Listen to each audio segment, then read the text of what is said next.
Hey everyone, and thanks for jumping back into the Cryptoverse. Today, we're going to talk about Bitcoin, and we're going to be discussing the Pi Cycle Top Indicator. If you guys like the content, make sure you subscribe to the channel, give the video a thumbs up, and also check out the sale on Into the Cryptoverse Premium at intothecryptoverse.com. The first order of business is to give credit where credit is due. This indicator was created by Philip Swift back in 2019 to predict Bitcoin's top to within 3 days. Okay? So again, it was created after all of these tops over here. So we cannot judge it based on its performance with these tops because it was fit to those prior tops. We judge it based on its performance after it was created, which was created in 2019. I've said before, right? It's easy to create an indicator to retroactively fit prior data points, right? It's not as easy for that indicator to be predictive. And so then the question that gets raised is, was it predictive, right? Was it predictive in 2021? Leading into 2021, we had several videos on it. You know, here's one, Bitcoin Pi Cycle Top. Here's another Pi Cycle Top Indicator, another Pi Cycle Top Indicator. And we followed it as it slowly got closer and closer to signaling until on the day that it signaled, we made a video titled, "The Pi Cycle Top Has Signaled." Let me play a little clip. Had an 80-something% correction. Now, what I would say is that yes, there is always a chance that we have a local top, okay? Now, what I should say though is that this is nothing more than a... You can go watch the video if you're curious, but the idea was a local top. I was under the impression that we would have another run later on, and we did, but only marginally higher, right? Only marginally higher. But this was the day the Pi Cycle Top signaled, and Bitcoin topped within 3 days. Within 3 days. So again, there are some indicators that are fit to prior data that then don't provide any predictive capability. Then there are other indicators that have shown the ability to be somewhat predictive. And so credit where credit is due, the Pi Cycle Top signaled, and then Bitcoin topped within 3 days. Okay?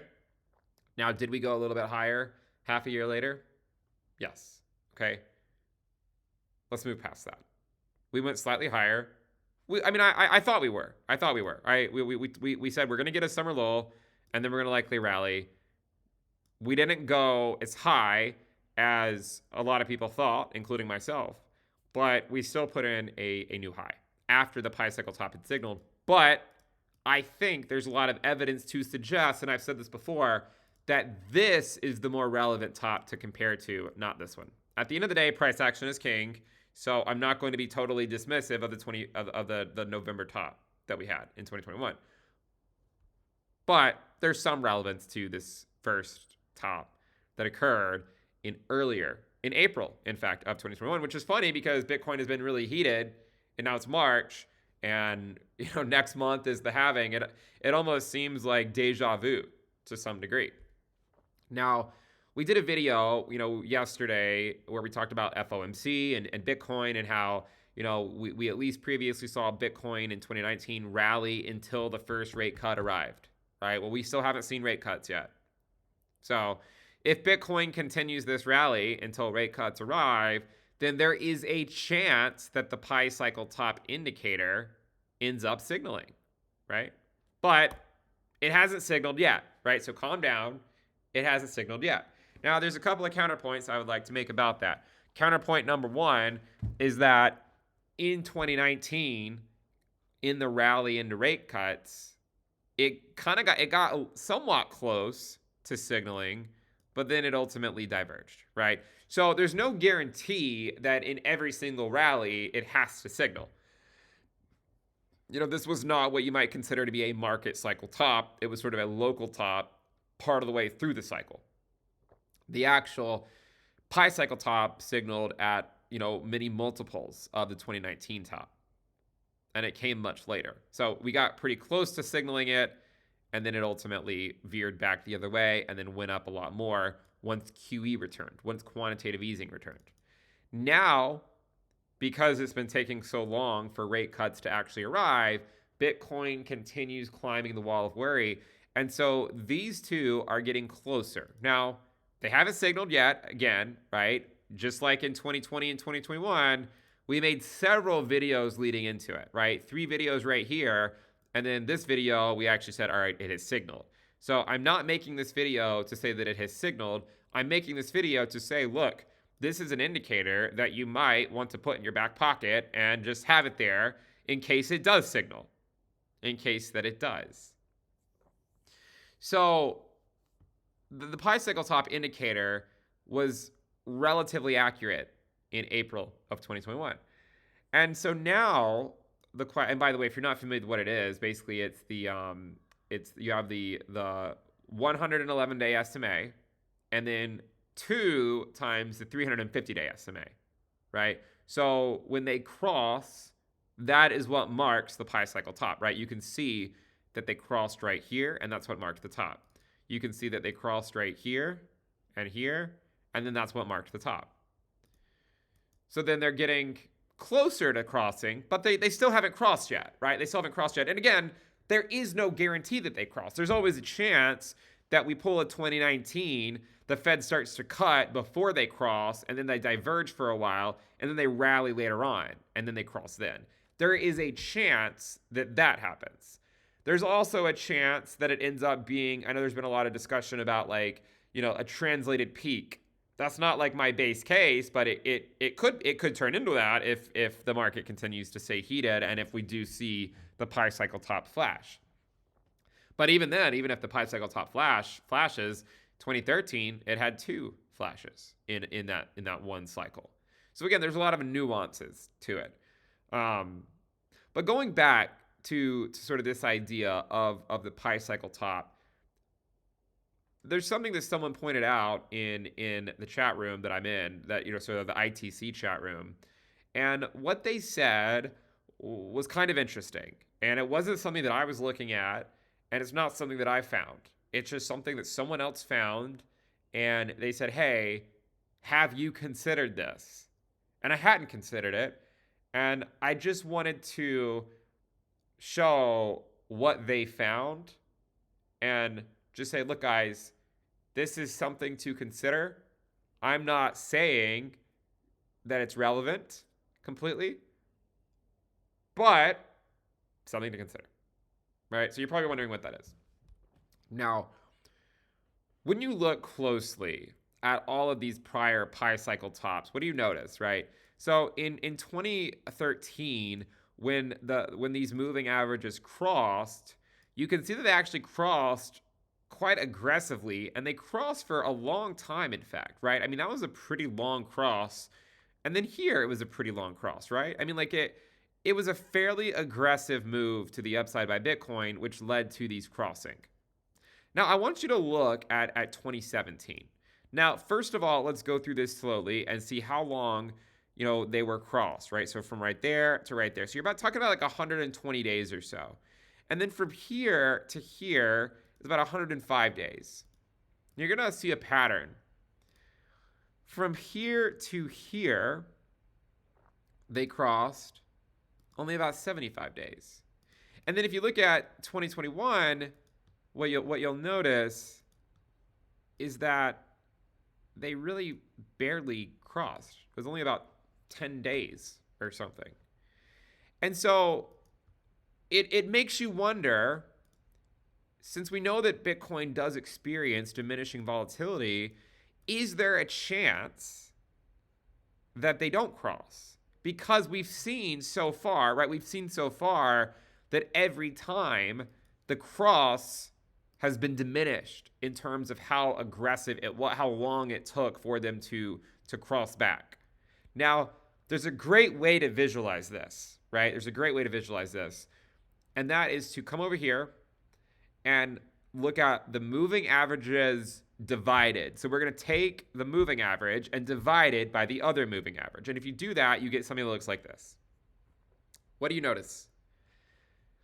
Each peak the moving average, the division of it, had a lower top. So over here, it was around 1.5. Here, 1.23, 1.18, 1.07, and then most recently, 1. Meaning it basically just barely crossed, and then that was it. Right? You had your chance to sell, you know? And again, we put out a video on the day saying this could be a local top. Look at my comment on this video. Clearly the market is heated right now and corrections are always possible. We have not tested the 20-week SMA in 6 months. While the pi cycle top indicator is only fit to 3 data points, it is at least one signal that the market is overheated. Could this be a prelude to a more substantial pullback, or will Bitcoin break the model? You fast forward several years, guess what? Bitcoin did not break the model. It ended up marking the top. We had a more substantial pullback, about a 50-60% drop after it crossed.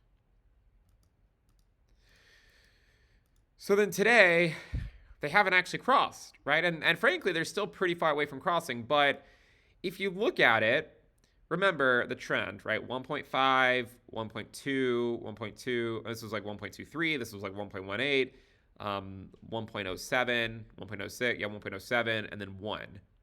So I think the sort of the question here is, what if we get into a situation where they're really close to crossing, and everyone's waiting for it to cross, and then like Bitcoin tops out just before they cross? Now, I know what you're probably thinking. You're probably thinking, well, why should this time be different? You're probably right, to be completely honest.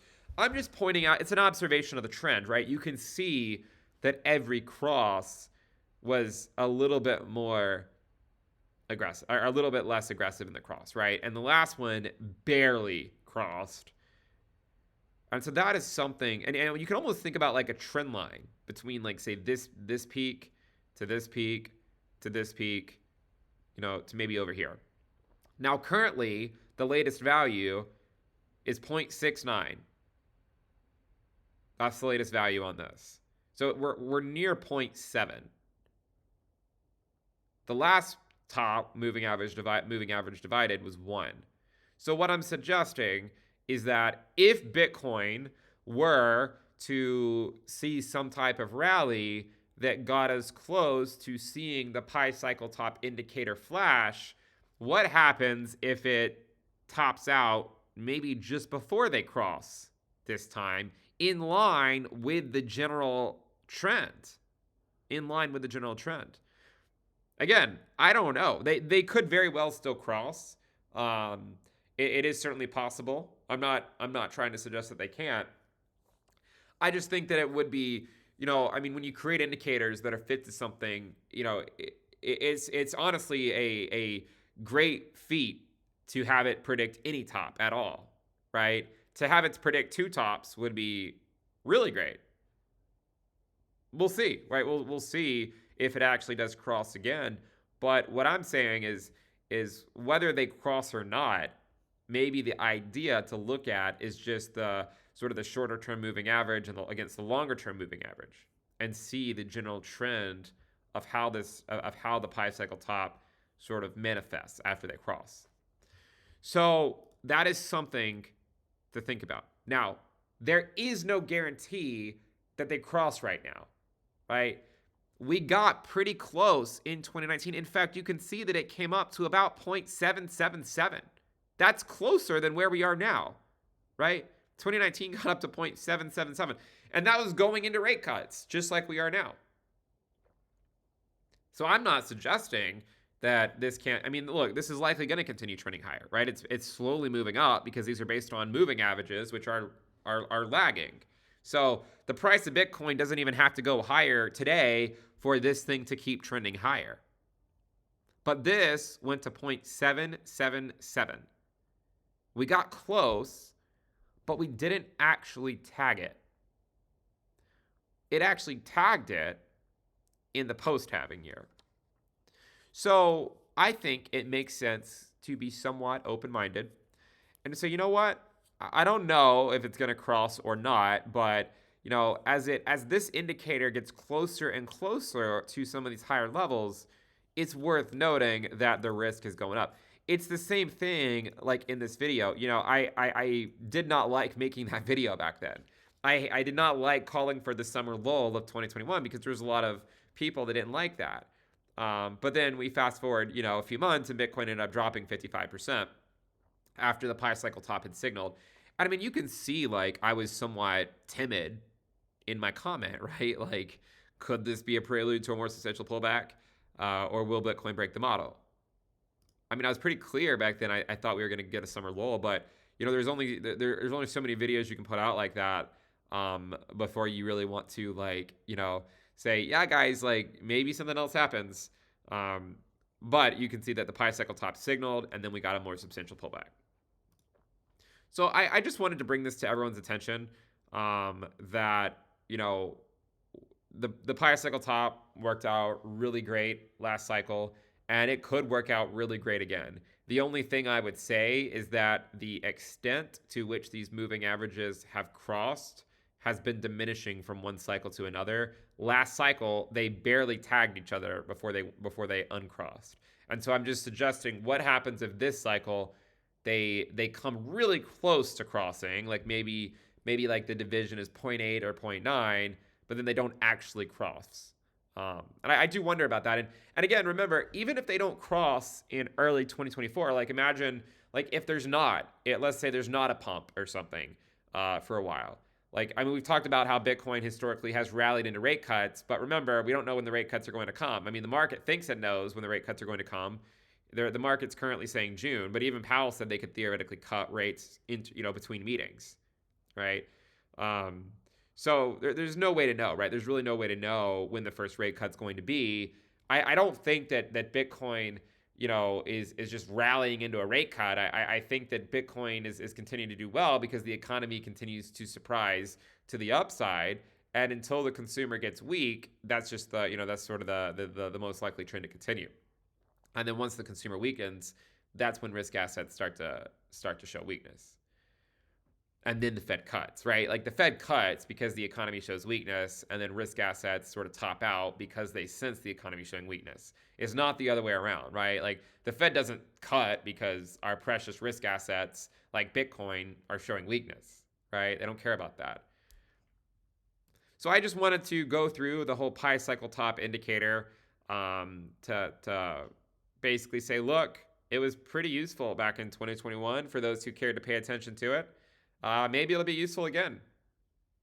Maybe it'll be useful again this cycle. And even if it's not useful in the short term, like even if it doesn't cross, let's say it comes close but doesn't actually cross, like 2019, it doesn't mean that it won't cross in the post-halving year.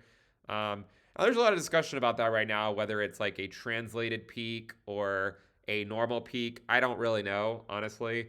I think you can easily come up with evidence to support both views. I think it's probably going to depend on kind of what the current rally shapes out to be, right? Does it fade into the halving or after the halving and kind of cool off for a while? Or does it just keep on, rallying higher with very minimal pullbacks? And I think, whatever happens could help people figure out what the most likely outcome is for the post-halving year. But we just don't have that information right now. So once we have that information, then we could probably make a more useful or have a more useful discussion as to most likely outcomes from that point. But that is just not something that has happened yet, and we're still going to need to see what happens going into the halving in April, or what happens in May. What happens as we go into rate cuts? Does it follow 2019, or does it deviate into something else? A lot of different things to think about. But again, I hope this video was useful to you guys. The Pi cycle top indicator. And we will see. We'll see if it can provide that signal again. I'm just suggesting, hey, it might provide that signal again, but just remember, the signal has gotten a little less loud each cycle.